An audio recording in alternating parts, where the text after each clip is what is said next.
Vamos começar então o nosso estudo da noite, né? A nossa live dessa noite, ou desse dia, né? Conforme havíamos conversado na live de ontem, dando sequência ao nosso estudo do Livro dos Espíritos, especificamente as leis morais, detidamente a lei de destruição, né? Que nós estamos estudando agora, né? Nós já, salvo engano, esse é o quarto encontro que nós estamos analisando a lei de destruição, salvo engano.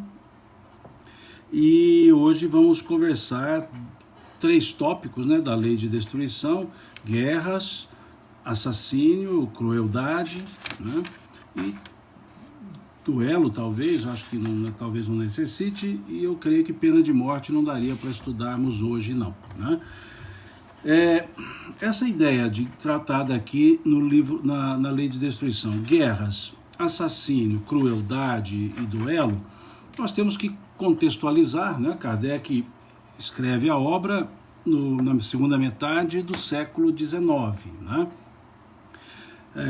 Essa edição aqui, a segunda edição, 1862, né? Então, já na segunda metade do século XIX, Kardec traz essas ideias, um século de desenvolvimento digamos, de guerras, no sentido de preparações de guerras. É um período que nós chamamos imperialista na historiografia, e esse período do imperialismo na historiografia, nós também dizemos o período da paz armada, né? Paz armada. Todos estavam se preparando para guerras, né? E no caso específico da França, tempos depois, coisa de 15 a 20 anos depois, tivemos lá a Guerra Franco-Prussiana, né? Ou seja, um movimento belicoso. Então a ideia de trabalhar a guerra, trabalhar assassínio, trabalhar crueldade, vem no contexto desse período do século XIX, dessa segunda metade do século XIX, desse período expansionista das chamadas potências imperialistas da época, né? O expansionismo na Ásia, o expansionismo na África. Então havia ali um clima belicoso, um clima de guerra, né? Então por isso que Kardec trabalha esses assuntos aqui no Livro dos Espíritos e os traz como parte da lei de destruição. São várias perguntas e, como eu já disse de outras vezes, não vamos nos deter em todas as perguntas. Vamos fazer algumas análises, algumas perguntas dentro do contexto do tema e assim vamos seguindo, né? Então, eu vejo que algumas vezes as pessoas ponderam assim: e a pergunta tal, você não leu? Eu não vou ler todas elas, né? Porque senão nós teríamos um estudo que eu diria com bastante tempo, levaria bastante tempo, né? Então nós estamos trabalhando mais a ideia, o conteúdo, e algumas questões nós vamos trabalhando, né? Como aqui no capítulo das guerras, eu vou optar por trabalhar 2 questões, as 2 primeiras, para nós entendermos talvez o ponto central de toda a estrutura desse tópico, né? Que é a questão de decisões pessoais, né? É o que nós vamos ver aqui. Então vejamos a questão 742 do Livro dos Espíritos. Qual a causa que leva o homem à guerra? Qual a causa que leva o homem à guerra? É a pergunta. Uma pergunta bem objetiva, bem direta. Qual? Né? A causa, um artigo definido. Qual a causa? Não vem perguntando quais causas, quais os fatores. A pergunta é objetiva, é direta, utiliza Kardec de um artigo definido, de uma forma singular. Então ele diz: qual a causa que leva o homem à guerra? A pergunta não foi qual a causa da guerra. A pergunta foi qual a causa que leva o homem à guerra. Em outras palavras, o que motiva o ser humano a se tornar belicoso, né? É essa a ideia contida na pergunta. E os espíritos vão responder: predominância da natureza animal sobre a natureza espiritual e satisfação das paixões. No estado de barbárie, os povos só conhecem o direito do mais forte. Daí porque, para eles, a guerra é um estado normal. À medida que o homem progride, a guerra se torna menos frequente porque ele evita suas causas e, quando a julga necessária, sabe adicionar-lhe a humanidade. Então vamos à ideia da resposta. A pergunta: qual a causa que leva o homem à guerra? Ou seja, qual o fator, qual o motivo, qual a motivação que a pessoa tem para ir à guerra? E aí, então, a resposta vem. Vamos à primeira frase da resposta. Predominância da natureza animal sobre a natureza espiritual e satisfação das paixões. Observemos a primeira palavra da resposta. Predominância. Predominância é diferente de influência. Se a resposta fosse influência da natureza animal sobre a natureza espiritual, era um certo embate, era um certo aspecto decisório. Mas aqui a palavra utilizada, o substantivo, foi predominância. O que é predominar? Dominar. Então aqui eles estão dizendo, em outras palavras, que no nosso estágio evolutivo, e aqui segunda metade do século XIX, nesse estágio evolutivo, pensa-se com a matéria, pensa-se, vive-se pela matéria, e não simplesmente uma influência dela. Ou seja, em outras palavras, pela materialidade dos nossos conceitos, pela corporificação que nós damos à nossa vida, pelo entendimento raso, materialista mesmo da própria vida. Materialista não no conceito filosófico do materialismo hegeliano que seja, mas esse materialismo de não conseguir enxergar a espiritualidade que trazemos em nós, os espíritos que nós somos. Então, a predominância, a maior parte que de certa forma nos conduz, são os sentimentos animalizados, materializados. Por isso eles dizem predominância da natureza animal. E qual é a natureza animal? Nós já falamos sobre isso em outros estudos, quando falamos na lei de conservação. A natureza animal, instinto. E o que é o instinto? Sobrevivência. Agora, que instinto de sobrevivência é esse, se nós somos seres espirituais e imortais? Então, o sentido que se dá ao instinto de sobrevivência é permanência na matéria. Porque, em termos de vida, nós somos seres imortais. Então, esse senso de sobrevivência do ponto de vista espiritual, o instinto de sobrevivência do ponto de vista espiritual, não se aplicaria. Então, é um aspecto muito caracterizado por nós acharmos ou nos sentirmos enraizados na matéria. Nós temos raízes no mundo espiritual. Estamos dando frutos no mundo material. Mas nossas raízes são do mundo espiritual. O que eu quero dizer com isso? A raiz é de onde se busca toda a necessidade nutriente da planta. A nossa nutrição é no mundo espiritual. Nossa raiz sorve os nutrientes que nos mantêm claros para a vida, ou aclarados para a vida, no mundo espiritual. Mas muitas vezes nós buscamos os nutrientes para a nossa existência no mundo material. E no mundo material, as paixões animais, aqui os espíritos dizem satisfação das paixões. O que é satisfação das paixões? Egoísmo. Então, o que é a natureza animal? O animal, ele pensa em si mesmo. O instinto de conservação faz com que ele viva em grupo pensando em conservar a si mesmo e não conservar o grupo. Quando os animais se ajustam pelo instinto de sobrevivência, é para a sobrevivência pessoal, para a sobrevivência de cada um. Ele não tem o senso de coletividade. A coletividade é um meio para a sobrevivência própria. E o que quer dizer isso quando falamos no nosso convívio? Que a coletividade passa a ser um meio para a nossa própria sobrevivência. E muitas vezes, em nome de uma coletividade, eu estou agindo em nome próprio. E é isso que os Espíritos chamaram de satisfação das paixões. O que são paixões, senão interesses pessoais? O que são paixões, senão essa forma pessoal de se envolver com as coisas e pessoas? E essas paixões, no sentido de sobrevivência, de instinto animal, faz com que então nos sintamos mais importantes do que os outros, e sendo mais importantes do que os outros, preciso fazer imperar isso. E nesse estado evolutivo, para fazer imperar isso, uso a força. Passa a ser o poder da força e não a força do poder. Jesus não tinha o poder da força, ele tinha a força do poder. E a força do poder é dócil, é convidativa.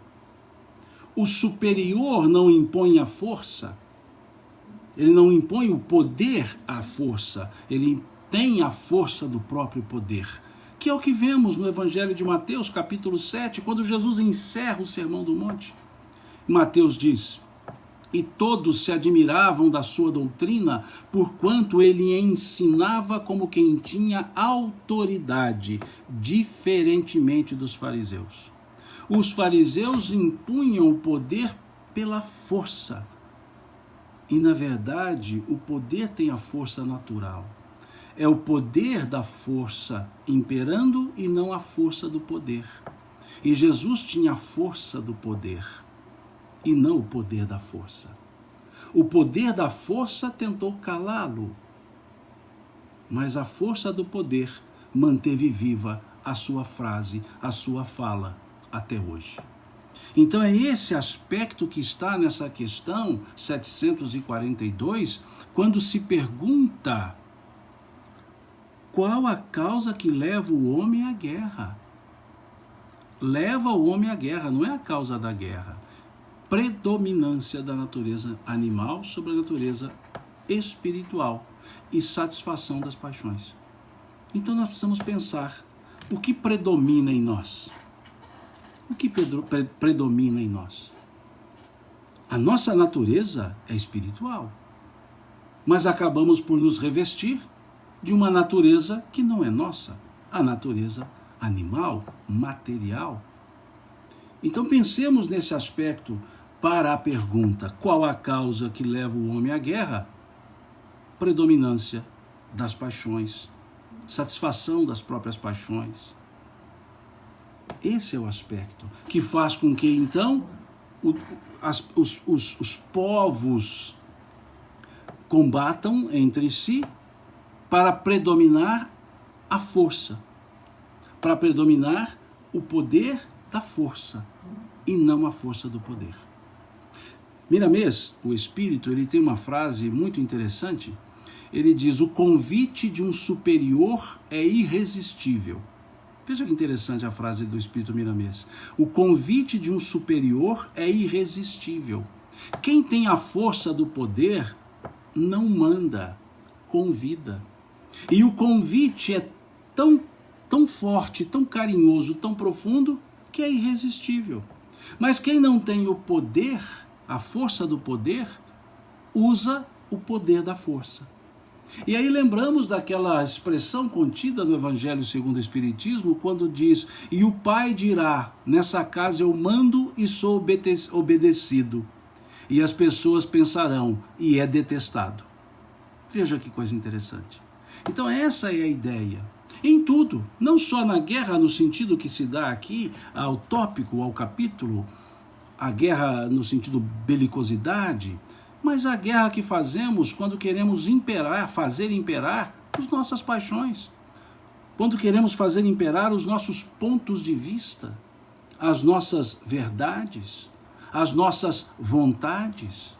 Quando, em vez de conjugar o nós, a primeira pessoa do plural, eu conjugo na primeira pessoa do singular, o eu. Quando não observamos que somos seres que temos os mesmos direitos em relação ao Pai, em relação à vida. Então, depois falaremos sobre isso lá na lei de igualdade, quando chegarmos lá na lei de igualdade. Mas é esse ponto que nós gostaríamos, ou que eu gostaria de debulhar nessa questão 742. E é interessante que logo em seguida, a questão seguinte, depois eles desdobram outros aspectos, mas logo em seguida a questão seguinte vai dizer: a guerra desaparecerá um dia da face da terra? Questão 743. A guerra desaparecerá um dia da face da terra? Vejamos a resposta dos espíritos. Sim. É interessante. Tranquila a resposta. A guerra desaparecerá um dia, e observamos a pergunta, um dia, artigo indefinido, um. A pergunta anterior é artigo definido, a causa.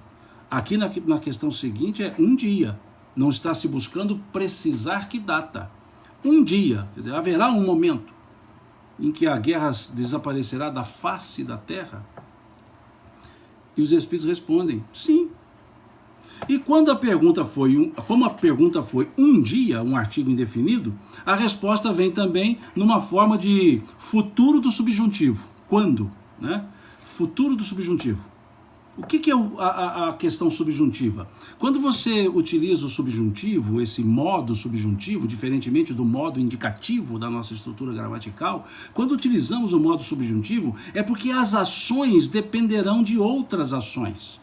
Quando eu utilizo o presente do subjuntivo, que eu faça, ou o imperfeito do subjuntivo, se eu fizesse, ou o futuro do subjuntivo, quando eu fizer, percebamos que são todos elementos temporais que dependem de algumas circunstâncias outras, que não é algo indicativo, imediato. Então aqui, quando a resposta nos traz, quando os homens compreenderem.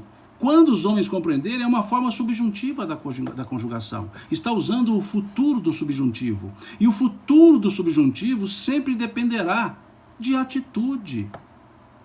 Sempre dependerá de uma atitude precedente. Daí é que nós temos aquela expressão do Pai Nosso, né? Santificado seja o vosso nome, e que muitas vezes as pessoas têm uma dificuldade de entender. Seja o vosso nome.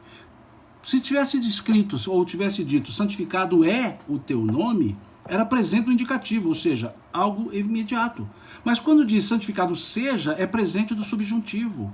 E o presente do subjuntivo significa uma ação daquele que conjuga. Ou seja, não é Deus que se santifica a si mesmo, somos nós que santificamos ao entendermos a própria santidade. Ou seja, é uma atitude nossa.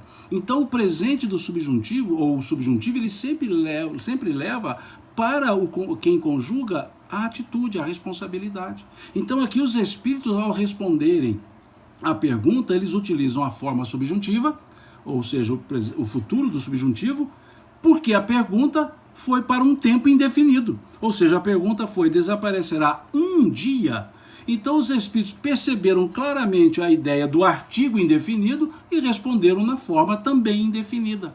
Que forma indefinida? O futuro do subjuntivo, ou seja, dependerá de ações. Então vejamos a resposta. Sim, quando os homens compreenderem a justiça e praticarem a lei de Deus. Nessa época, todos os povos serão irmãos. Quando? E quando será? Quando será? Então, veja aqui que forma interessante, por isso que eu digo que é importante nós conhecermos a nossa língua, né? Conhecermos a nossa estrutura gramatical, porque facilita para interpretar os termos. E nós não precisamos criar interpretações expansivas, além daquelas que já estão no próprio texto. Esse é um ponto importante. Então aqui os olhares mudam. Quando que vai... um dia desaparecerá? Sim. Quando? Quando? Quando compreenderem a justiça. Quando praticarem a lei de Deus. Então vejamos a força que o quando toma, porque nos dá a responsabilidade, que dependerá das nossas ações, das nossas atitudes. Perfeita a resposta. Mas vamos analisar mais um detalhe, ou mais dois detalhes nessa resposta. Disseram, sim, quando os homens compreenderem a justiça. Compreenderem a justiça. Quer dizer, então, que nós não compreendemos a justiça. Quer dizer, então, que à época e agora, nós não entendemos ou compreendemos a justiça. E é interessante. Quando olhamos o Sermão do Monte, as bem-aventuranças, que são, já disse isso aqui outras vezes, são uma escala ascensional de virtudes, virtude do primeiro degrau, virtude do segundo, do terceiro, do quarto, até o sétimo degrau virtuoso. Cada degrau precisa ser galgado para que depois um outro degrau também o seja. E onde está o degrau da justiça? Qual é o degrau da justiça nas bem-aventuranças? O quarto degrau. O primeiro degrau é a humildade, bem-aventurados os pobres pelo Espírito. O segundo degrau é a resignação, bem-aventurados os que choram, porque serão consolados. O terceiro degrau é a mansuetude, bem-aventurados os mansos e pacíficos, porque herdarão a terra. E aí sim o quarto degrau, bem-aventurados que têm sede e fome de justiça, a quarta bem-aventurança. Como nós chegaremos a esse quarto degrau? Primeiro, tornando-nos humilde, exercendo a humildade no primeiro degrau. Depois, sendo humilde, entendendo o que são os reveses da vida, a resignação. Uma vez sendo resignados e humildes, nós desenvolvemos a mansuetude. E sendo pacífico, manso e pacífico, resignado e humilde, nós assim compreenderemos a justiça. E por que então não compreendemos a justiça? Porque ainda não desenvolvemos a humildade, a resignação e a mansuetude. E aí queremos entender a justiça. E nesse sentido, sem a humildade, sem a resignação e sem a mansuetude, nós seremos justiceiros, mas provavelmente não justos. Justiceiros. E o que é justiceiro? O que faz imperar as suas próprias paixões. Volta à questão anterior. Império das próprias paixões. Então, quando compreenderemos a justiça? Quando compreenderemos a justiça? Porque a resposta está sim, quando os homens compreenderem a justiça e praticarem a lei de Deus. Quando compreenderemos a justiça? Quando desenvolvemos a humildade, quando desenvolvemos a resignação, quando desenvolvemos a mansuetude. Aí sim, compreenderemos a justiça. E aí vem, bem-aventurados os que têm sede e fome de justiça, porque serão saciados. Sede e fome de justiça. Sobrevivência. E a justiça dá sobrevivência. A justiça. Por isso Deus é soberanamente justo e bom. Questão número 13 do Livro dos Espíritos. E nós buscamos na justiça, na ideia de justiça, as nossas próprias satisfações. Entendendo que o que eu quero é justo. O que o outro quer não é justo. Disputa-se, porque falta-nos. Quando se tem humildade, resignação e mansuetude, nesse conjunto está a empatia. E quando temos a empatia, enxergamos com os olhos dos outros aquilo que queremos enxergar somente com os nossos. Quando vencermos essa estrutura de paixões, então, a justiça for entendida, e não somente a justiça, veja aqui, compreenderem a justiça e utilizam outro verbo, e praticarem a lei de Deus. Praticarem a lei de Deus. E é interessante isso. Esse praticarem a lei de Deus nos leva ao capítulo 1, versículo 22 da carta do apóstolo Tiago. O que está nesse capítulo 1, versículo 22 da carta do apóstolo Tiago? Tornai-vos, pois, diz ele, praticantes da palavra, e não somente ouvinte, enganando-vos a vós mesmos. Olha a força dessa expressão. Versículo 22, capítulo 1 da carta de Tiago, o apóstolo Tiago. Tornai-vos, pois, praticantes da palavra, e não somente ouvintes, enganando-vos a vós mesmos. Não é enganando os outros, enganando-nos a nós mesmos. E é isso que está aqui na expressão praticarem a lei de Deus. Consonância com o que o apóstolo Tiago foi nos pedir, ou foi nos dizer na sua carta. Tornai-vos, pois, praticantes da palavra, e não somente ouvintes, enganando-vos a vós mesmos. Saber e não fazer, do que adianta saber? Se sabemos e não fazemos, é porque não queremos. Então esse aspecto, Tatiane coloca aqui, hoje é só bronca, não, porque o assunto é guerra, e guerra é predominância das paixões. E aí, nesse caso, a predominância das paixões dá esse entendimento de bronca, né? Mas os espíritos não dão broncas na gente, não, eles nos aclaram os pensamentos, né? E a gente vai percebendo nas respostas essa condução, né, que os espíritos nos dão. Então, que entendamos que, quando compreendermos a justiça e praticarmos a lei de Deus, a guerra desaparecerá da face da terra. Mas até lá, ou seja, muita coisa ainda precisamos fazer, muitas coisas ainda precisamos fazer. Então, pensemos nessa questão novamente, vamos lê-la novamente. A guerra desaparecerá um dia da face da terra? Sim, quando os homens compreenderem a justiça e praticarem a lei de Deus. Nessa época, ou no quando, todos os povos serão irmãos. E aí o apóstolo Tiago vai nos falar a diferença entre conhecer a lei de Deus, recitar a lei de Deus e vivenciar a lei de Deus. E o que é vivenciar a lei de Deus? É no dia a dia, na relação com as pessoas. Tornai-vos, pois, o apóstolo Tiago, praticantes da palavra, e não somente ouvintes, enganando-vos a vós mesmos.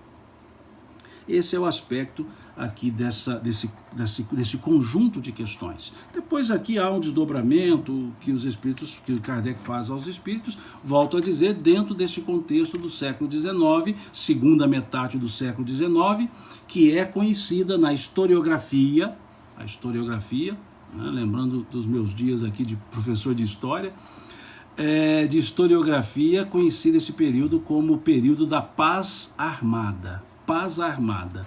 Todos estavam preparados para a guerra e entendiam que, se quiséssemos a paz, que preparássemos-nos para as guerras. E esse período, chamado período imperialista, mais fortemente depois de 1870, 1871, um pouco à frente, esse período é o período em que todos falavam, pensavam e temiam guerras diversas. Né? E é justamente nesse período da paz armada, justamente nesse período do imperialismo do século XIX, é que tem o nascedouro da Primeira Grande Guerra de 1914. O motivo de 1914 se deu lá na segunda metade do século XIX. Então, por isso é que ficava em voga essa ideia de conversar sobre guerras. Daí Kardec colocar aqui essa pergunta. E muito sabiamente colocadas as perguntas no sentido de causas individuais, causas humanas, né? E não causas circunstanciais, né? E seguindo, não vou ler, como disse, todas as questões, né? Há uma outra parte que Kardec vem trabalhar dentro da mesma lógica, né? Do mesmo período, a preocupação com a crueldade na forma geral. Ele vai trabalhar um tópico que ele mesmo ainda dá o título de assassínios, né?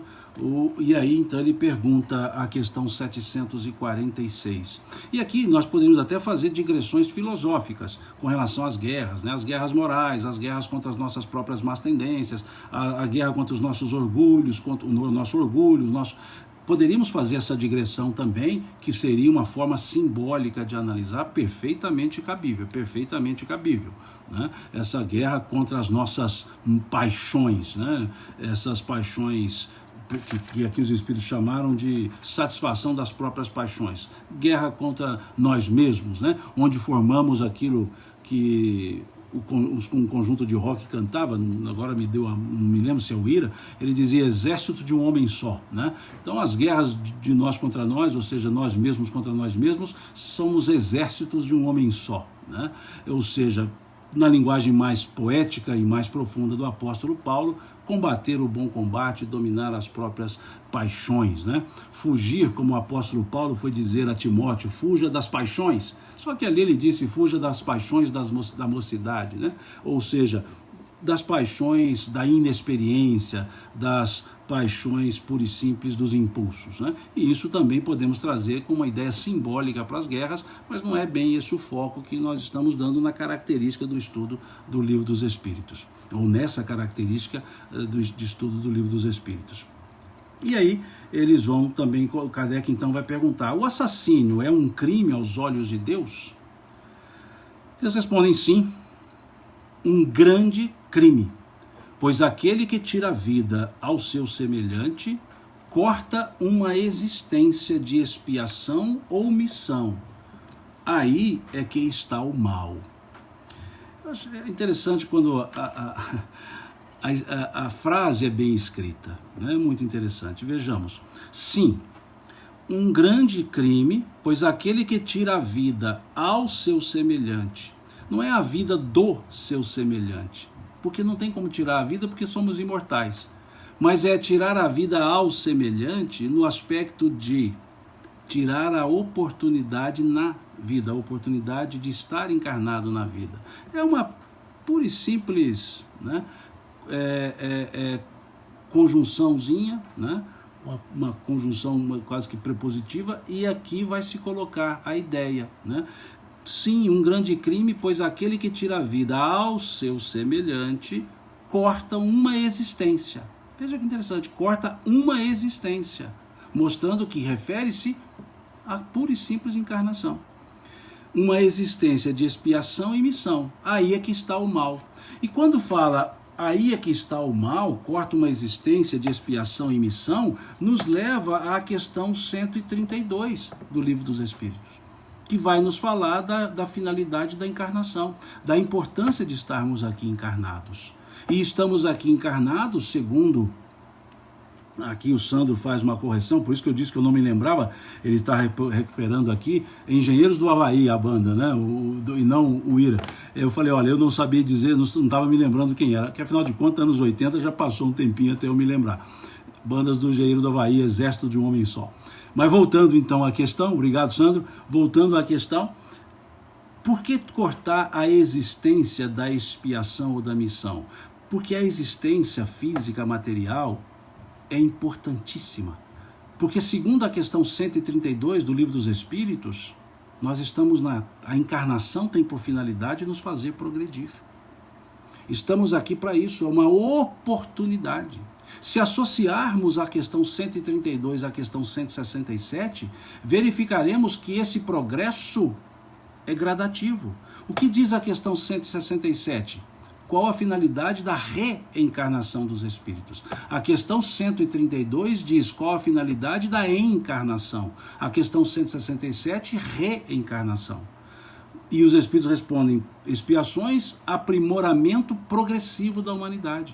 Então o assassínio não tira a vida do espírito, mas tira a vida ao espírito, ou seja, tira a oportunidade de estar vivendo aqui na matéria.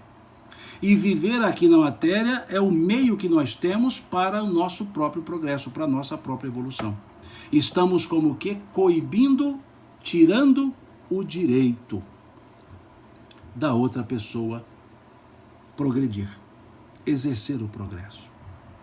Então, o aspecto da questão 167, expiatório, aqui da questão 746, missão e expiação. Um ou outro, vejamos, uma existência de expiação ou de missão. E aqui entenda a expiação como gênero, não como a espécie expiação. Gênero, né? Expiação, gênero. Né? Acerto dos nossos débitos, gênero. Não a espécie expiação propriamente dita ou a espécie prova. Expiação no sentido de gênero. O gênero expiação, estar aqui para reparar nossos erros. Ou em missão. Quando se tira daquele que está no trabalho missionário, não só expiatório, um trabalho missionário. Por isso aqui é ou, né? Veja, corta uma existência de expiação ou de missão. Em outras palavras, qualquer existência. E aí, vejam a força do término da questão. Aí é que está o mal. Onde está o mal? Em cortar, em tirar a oportunidade daquele espírito encarnando-se na existência expiar ou exercer as suas missões. Esse ponto aqui que a Vanessa coloca, a questão das mortes dos bandidos que matam, isso aqui, nós vamos trabalhar esse assunto mais à frente. Depois nós temos ali no grupo de pena de morte, nós temos alguns raciocínios que se aplicam a essa pergunta, então eu vou deixar lá para quando chegarmos lá nesse tópico, né? Creio que no nosso próximo encontro, não nesse de hoje ainda. Depois, na 747, pergunta-se: o assassínio tem sempre o mesmo grau de culpabilidade? Não é o assassino, o assassínio, né, o ato. O assassínio tem sempre o mesmo grau de culpabilidade? E aqui culpabilidade no sentido também gênero, não no sentido que nós aplicamos ao direito, um gênero, né? Como já dissemos, respondem os Espíritos, Deus é justo e julga mais a intenção do que o fato. Mais a intenção do que o fato. Então voltemos à pergunta: o assassínio tem sempre o mesmo grau de culpabilidade? Eles disseram, como já o dissemos, Deus é justo e julga mais a intenção do que o fato. E aí voltamos àquela ideia da Vanessa, começa a clarear, Vanessa, né? A intenção do que o fato.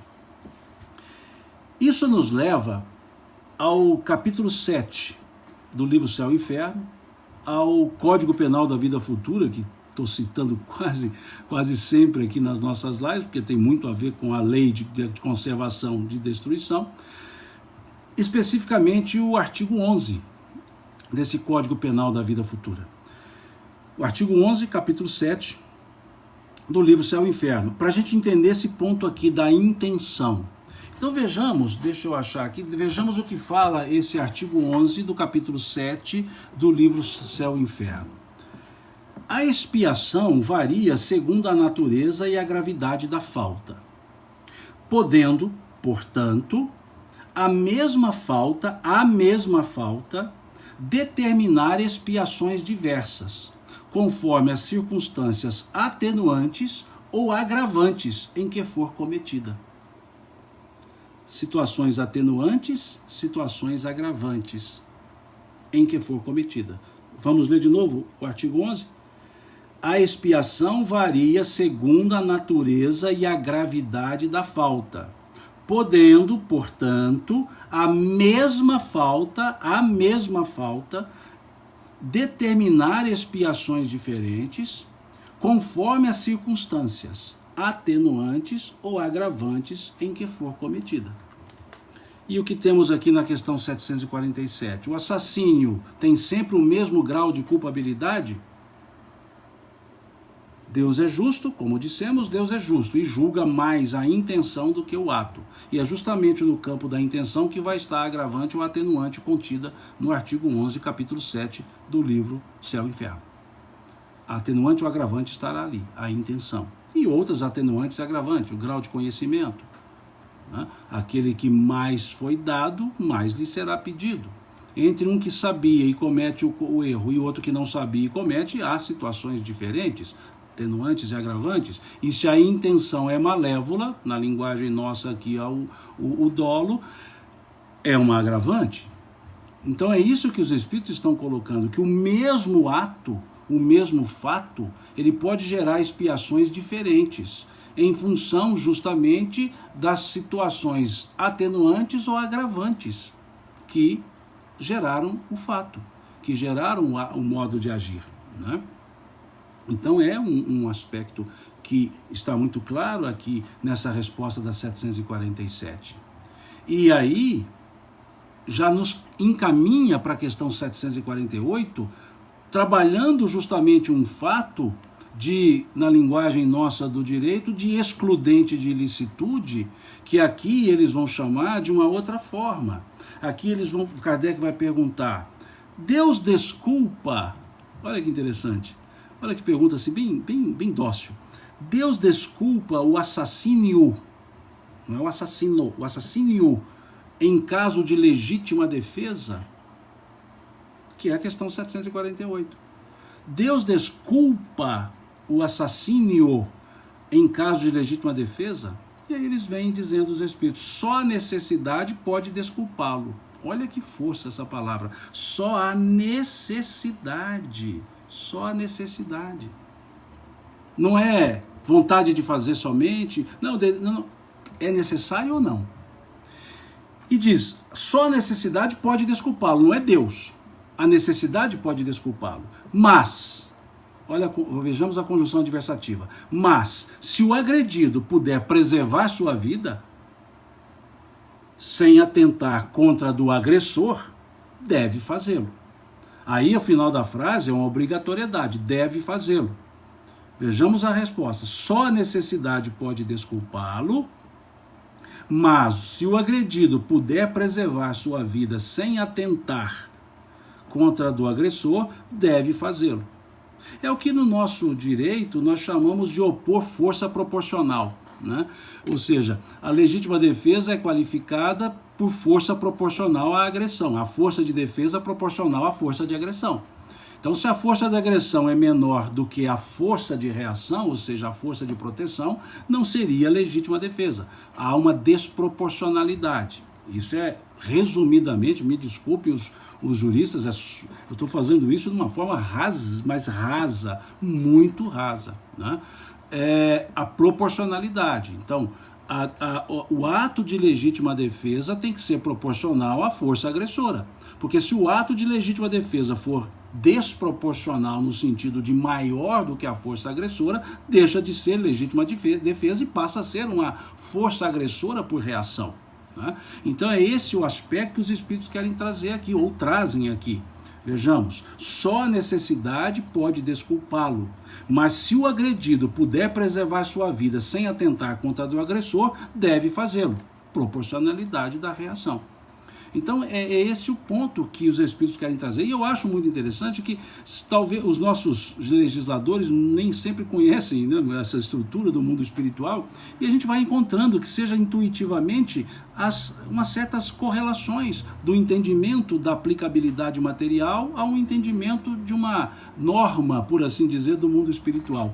Vou falar aqui, talvez para os entendidos do assunto, me desculpem, para os entendidos do assunto, lá do pensamento kelseniano, a norma fundamental, muitas vezes, que ele evoca para o seu raciocínio de fundamentação para a norma do direito, talvez seja justamente o mundo espiritual, mas como ele não era espírita, ele não entendia essa ideia no mundo abstrato da norma fundamental. E aqui a gente vê isso, né? O próprio fundamento da legítima defesa da nossa estrutura material, está numa fala dos espíritos dizendo, olha, esse olha é por minha conta, esse olha não está no livro dos espíritos, seja proporcional à força de reação. Aí sim impera a necessidade, porque se a reação é maior do que a ação, não é mais o império da necessidade, mas da vontade reativa.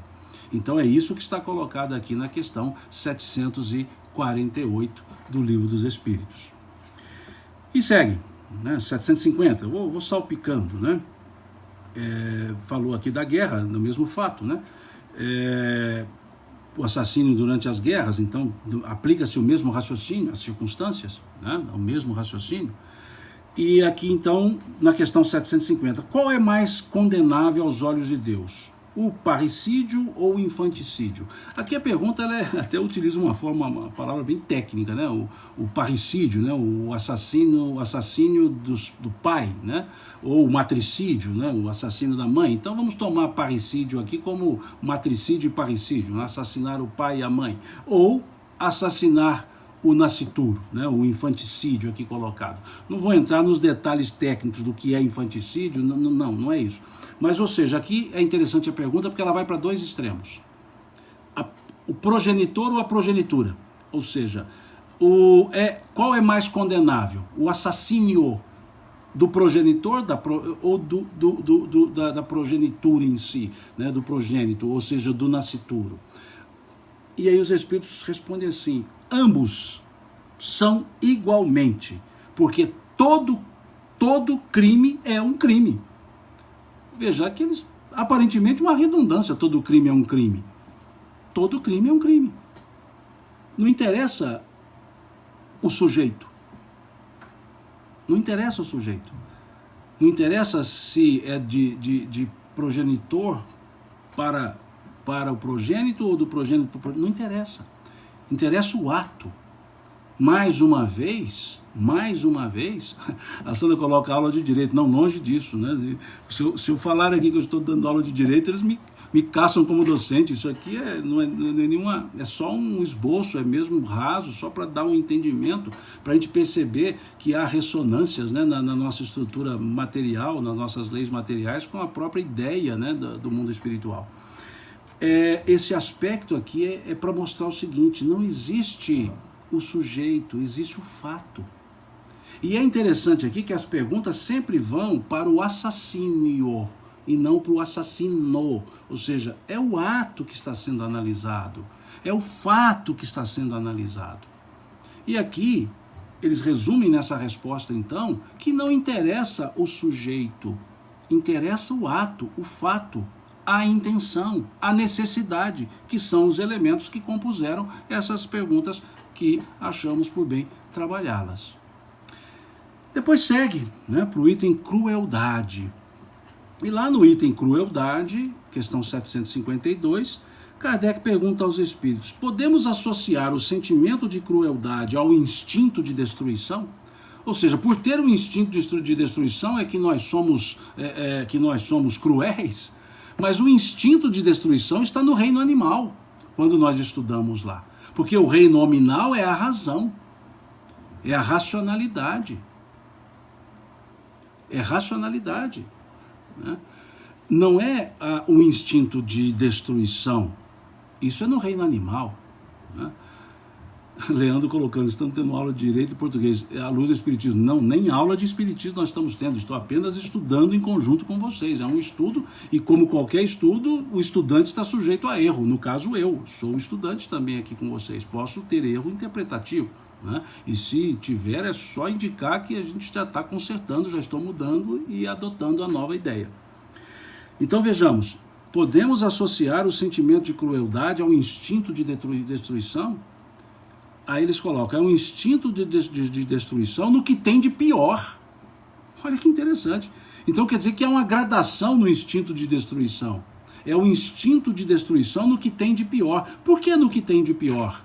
Porque no instinto de destruição do reino animal é sobrevivência. Agora, o instinto de destruição aplicável a um reino racional, que é o reino nominal, aí sim é que os espíritos colocam no que tem de pior, porque um ser racional não agiria pelo instinto de destruição, pelo contrário, agiria pelo instinto de conservação. A racionalidade assim nos indica: conservação. E aí então respondem os espíritos: é o instinto de destruição no que tem de pior a crueldade. E aqui não interessa também, mais uma vez, o sujeito, a crueldade.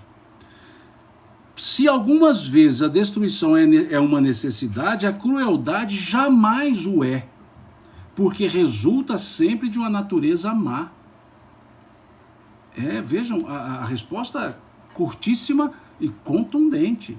Podemos associar o sentimento de crueldade ao instinto de destruição? Eles respondem: é o instinto de destruição no que tem de pior. Se algumas vezes a destruição é necessária, a crueldade jamais o é, porque resulta sempre de uma natureza má. Má. Isso nos leva a uma frase, Dona Joana de Ângeles: o mal que me fazem não me faz mal. O mal que me faz mal é o mal que eu faço, pois me torno um homem mau. Todos os males anteriores com L. O mal que me fazem não me faz mal é todos com L. O mal que me faz mal é o mal que eu faço, todos com L. Porque me torna um ser mau. Esse é com U. Malévolo. O mal que eu faço não me faz mal. O mal que me faz mal é o mal que me fazem, melhor dizendo, o mal que me fazem não me faz mal. O mal que me faz mal é o mal que eu faço, pois me torna um homem mau. Me torna um ser mau. Ou seja, faz com que eu demonstre a minha maldade. Então é isso que está colocando aqui. Se algumas vezes a destruição é uma necessidade, a crueldade jamais o é, porque resulta sempre de uma natureza má. Não há mal advindo de uma fonte que não seja má. Então a crueldade denota o mal, o ser mal. E, óbvio, carrega o mal. O ser mal que carrega o mal, né? Ou seja, o mal com U, o mal com L. E a questão 753. Por que razão a crueldade é a característica dominante dos povos primitivos? Veja, por que a crueldade é a característica dominante nos povos primitivos? Nos povos primitivos, como os xamãs, eu acho interessante aqui, eles fazem uma forma para dizer, olha, primitivo não é bem a palavra, mas vejam, nos povos primitivos, como os xamãs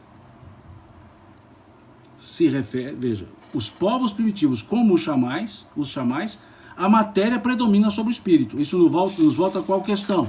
742, das guerras, predominância da natureza animal. Então as guerras advêm da pessoa má, da crueldade. Vejam, nos povos primitivos, como os xamãs, a matéria predomina sobre o espírito. Eles se entregam aos instintos animais e, como não têm outras necessidades além das vidas do corpo, só cuidam da conservação pessoal, o que geralmente os torna cruéis. Além disso, os povos de desenvolvimento imperfeito estão sob o domínio de espíritos igualmente imperfeitos, que eles são simpáticos até que povos mais adiantados venham destruir ou enfraquecer sua influência. Aqui eu chamo a atenção para uma parte da frase, da segunda frase. Eles se entregam aos instintos animais e, como não têm outras necessidades além da vida do corpo, só cuidam da conservação pessoal. Como não tem outra necessidade senão as do corpo, cuidam somente da conservação pessoal. E nós? Será que nós já entendemos que temos necessidades que não são só do corpo? As necessidades espirituais? As necessidades que transcendem as questões do corpo? Temos. E se nós ficarmos nos ocupando dessas necessidades somente do corpo, em detrimento das necessidades espirituais, nós seremos primitivos nesse sentido de evolução. Não primitivos no sentido de povos, mas da nossa própria evolução. Estamos perdendo uma bela oportunidade aqui na Terra para a nossa evolução. Os povos primitivos, assim chamados, lembrando os espíritos, os povos primitivos assim chamados, não têm outra necessidade além da vida do corpo. Nós entendemos que há necessidades que são muito maiores que as necessidades da vida do corpo. E ainda assim, será que estamos vivendo somente para as necessidades da vida do corpo? Conservação e perpetuação da espécie, por assim dizer, no sentido geral, pode-se dar essa ideia? Aí entra o aspecto da lapidação constantemente, como fala Tatiane, como nos coloca aqui, não entendi bem o nome, Lichtneck, 9, escravos do corpo físico, né? Será que nós não podemos olhar por outro prisma e perceber que valemos muito mais do que só as necessidades do corpo, as necessidades corporais? Porque dizia o Cristo, onde estiver o vosso tesouro, aí estará o vosso coração. Se o nosso tesouro se limita a uma estrutura pura e simples de necessidades corporais que passam, nosso coração estará pulsando nesse mesmo ritmo. E é preciso que afiramos o nosso coração no ritmo da vida espiritual. E não na debandada da vida material. Como bem coloca Ana Pires, somos imortais. Isso precisa ser consciência nossa e não só conhecimento nosso. Não é só saber que somos imortais, é a consciência que somos imortais. E aí, encerrando esse tópico, como se explica que no seio da civilização mais adiantada se encontre às vezes seres tão cruéis quanto os selvagens? Do mesmo modo que numa árvore carregada de bons frutos encontram-se frutos estragados. São, se quiseres, selvagens, do vosso ponto de vista, que da civilização só tem a aparência, lobos extraviados em meio de cordeiros. Espíritos de ordem inferior e muito atrasados podem encarnar entre homens adiantados, na perspectiva de também se adiantarem. Contudo, se a prova for muito pesada, vai predominar a natureza primitiva. E aí, mais uma vez, se essa crueldade seria expurgada, né, um certo dia. Eles dizem gradualmente. Né? Então aqui nós encerramos esse tópico. Depois, na próxima semana, próximo encontro, que será sábado, né? Essa semana eu expliquei, não consigo fazer outras lives para esse fim do estudo do Livro dos Espíritos. Então, no próximo sábado, às 15 horas, e no próximo domingo, às 9h30, aquele horário que nós já organizamos, nós seguiremos esse estudo, né? Estou trabalhando aqui a ideia do duelo, da pena de morte, né? E creio eu, encerrando o tópico, creio eu, no próprio sábado, da lei de destruição, para a gente chegar depois para a lei de sociedade.